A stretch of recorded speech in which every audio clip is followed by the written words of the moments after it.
Hey there, folks.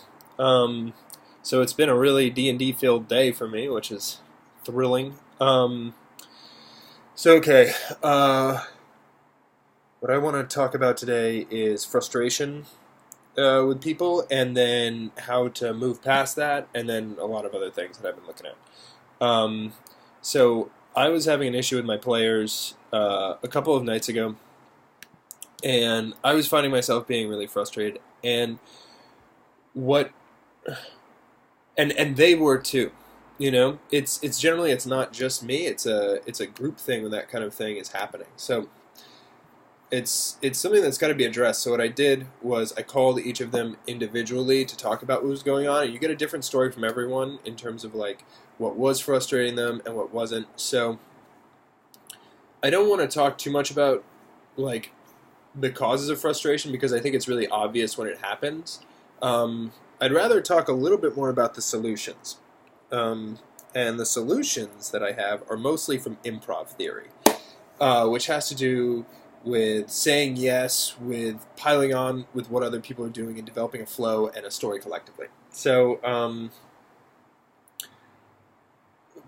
first off, communication is key. Talk to your group if there's something that's not making sense, especially as a dungeon master. It's easy for me to think like, oh, I know all the rules, so they know what I know, and I don't realize that they don't know what I know, and that like sometimes my frustration can come from having to explain things, and really that's so basic. The rules need to be out there, and they need to be clear, and it should always be okay to talk about the rules. So that's it. Another place where this came up was information. I have certain information that they don't have, so it's possible for my players to interpret something as like, man, Josh is really trying to screw us right now, or he never intended for us to be able to do this. Whereas, like, the way that I want to create a scenario is that anything is possible, and I'm just rolling with the events as they unfold. However, if it seems like something should have worked to them and it didn't, then that can create like a real disconnect and this feeling of like, oh, well, he's trying to screw me over personally, when that's not what I want to do. And it can happen. It can totally happen in D&D games that things get super personal with mean DMs and stuff like that. So that is really dangerous territory, and it has to do with approval and disapproval, which is like kind of a power struggle that exists. Teacher and student, mother and father, whatever. These power struggle, or mother and son, or whatever. Like these power struggles can totally exist, especially when there's a power imbalance where one person has the power to give approval or not. Both sides really do. So anyway, solution to that is to get involved in the creative circumstances. So what I've decided is that the next time that I play with this group, we're going to sit down at the beginning and we're just going to talk. We're going to talk about improv theory. We're going to talk about the world around us. We're going to talk about the mechanics of the game, and we're going to talk just as people for a little while about technique, which it's not something I've ever done with a group before, and I'm actually pretty excited to do it. So I wrote a bunch of notes today to address those. The main thing is that the players need to have the ability to interact with the world itself, and that... Okay, so here's what I've written. My policy is that players... Okay, so the focus of the game is on the imaginary circumstances. So when I ask you guys, being my players, a question like what do you do, or like what spell are you using, or like how do you want to do that, or something like that. I'm also kind of asking myself the question. I'm wondering because this is how we adjudicate. I ask myself the question. I think, like, if I was in their shoes, how would this be possible? So, and then it should be the same thing for the other players. If they're asking a question to me, being able to put themselves in my shoes and and look at the environment from, like, what if I wasn't there? What if you guys were just making up this story on your own?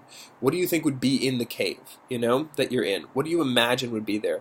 And it's just a matter of using like common sense and a matter of using intuition, where intuition is basically the ability to pull things out of the air without really having to think about them, and common sense is just something being basically believable and understandable.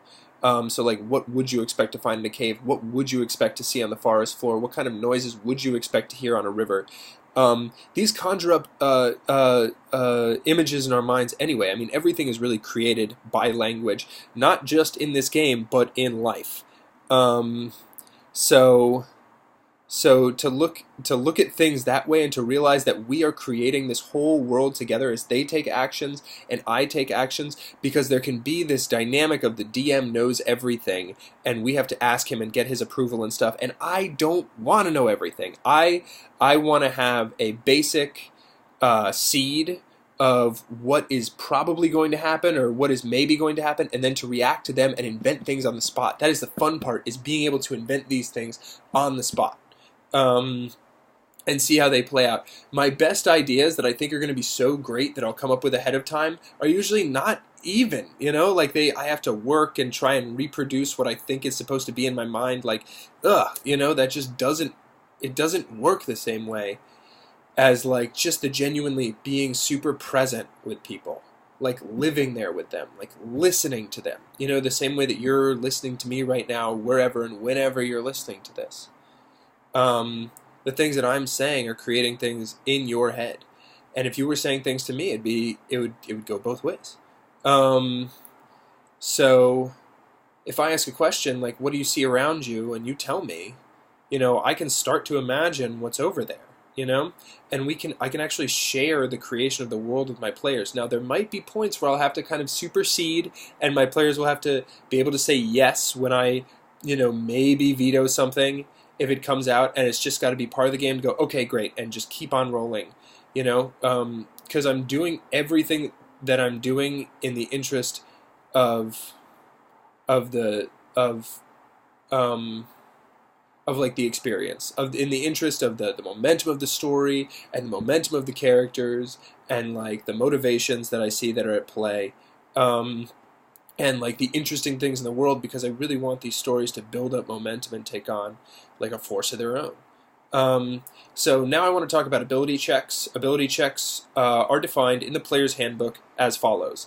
An ability check tests a character's or monster's innate talent and training in an effort to overcome a challenge.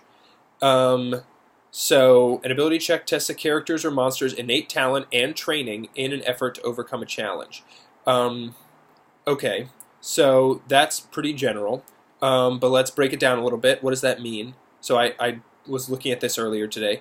So what does that mean? What components exist in that sentence? So, okay, an ability check represents a test, all right? So there is a challenge present also. So a challenge, again, is general, but there are so many specific ones for a possible challenge you could have.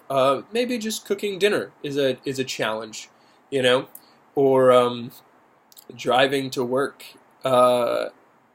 at like over the speed limit, might be challenges that one comes across, or trying to seduce someone is another possible challenge that we would see in our lives and would be potentially represented in this way through Dungeons and Dragons. And then obviously you have the 6 ability scores. Some challenges pertain to intelligence, some challenges pertain to strength or physical attributes, some pertain to endurance or agility. Others our ability to intuit people's motivations, and be aware of the world around us, or just our force of our personality.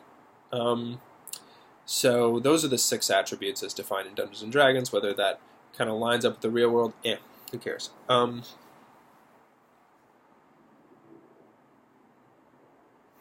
Okay, but my point with these is that when a challenge exists in the game, it should be clear to everyone. And just like above, where I'm talking about, like, what do you see and what is the experience and creating everything in language, when a challenge is evident, the player should wonder, what, if you were in my shoes, how would you, what is this challenge, and how difficult would it be, you know? And it's one of those things where there's a co-creation going on, and we both have sets of expectations. Now, maybe I have more information about something about this challenge that'll make it more difficult that I'm not telling you. But let's say that you assume the DC is 10, maybe.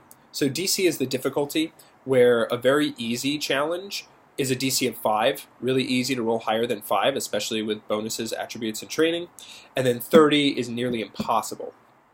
So that would be something crazy like seducing Beyonce on the street if you ran into her. You'd have to be pretty charming. So anyway, so when something is being attempted, like climbing a wall, maybe, for example, the player can sort of estimate a difficulty class in their mind. Like, if they were in my position, like, yeah, maybe a 10 would be how hard it is to climb up that wall. And then say they roll a 13 and it still fails. I would say something like, you really thought you were going to be able to climb this wall. However, it's actually wetter than you thought, and it's difficult, and you slide down, or you fall. So, yeah, I forget exactly where I'm going with this. I think the main point is just the importance of co-creation. In the moment,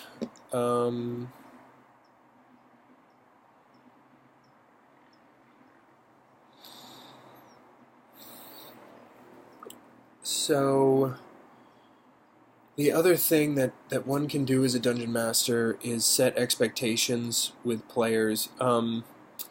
I've heard players say, like, I'm not getting enough loot, or I'm not getting enough this or that. One thing I can do is provide that for them, which maybe solves the problem. Another thing to do, though, is just to be straight with people about expectations right from the beginning. For this adventure that I'm running right now, they're going to be at level 3 for a long time, maybe even longer than if we were running an experience point system. Just judging by how much ground they have to cover, and the dungeons that they're going to be going up against, and just like balancing things level-wise so that they don't get too overpowered. I've basically structured this whole thing such that there are difficult challenges everywhere, and that everything that they can reach pretty much is somewhere within the bracket of extremely deadly to trivial. But I haven't really put any. Those extremely deadly ones are pretty few and far between, and hopefully they're obvious enough as I present them. The players have definitely picked up on that. They're super smart. They met a mind flayer, and they were smart enough not to engage with him in a violent way.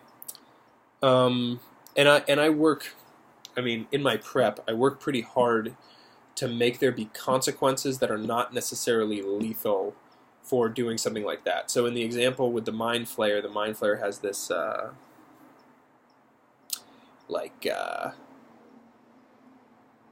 psionic blast that he can launch into your mind and drive you insane.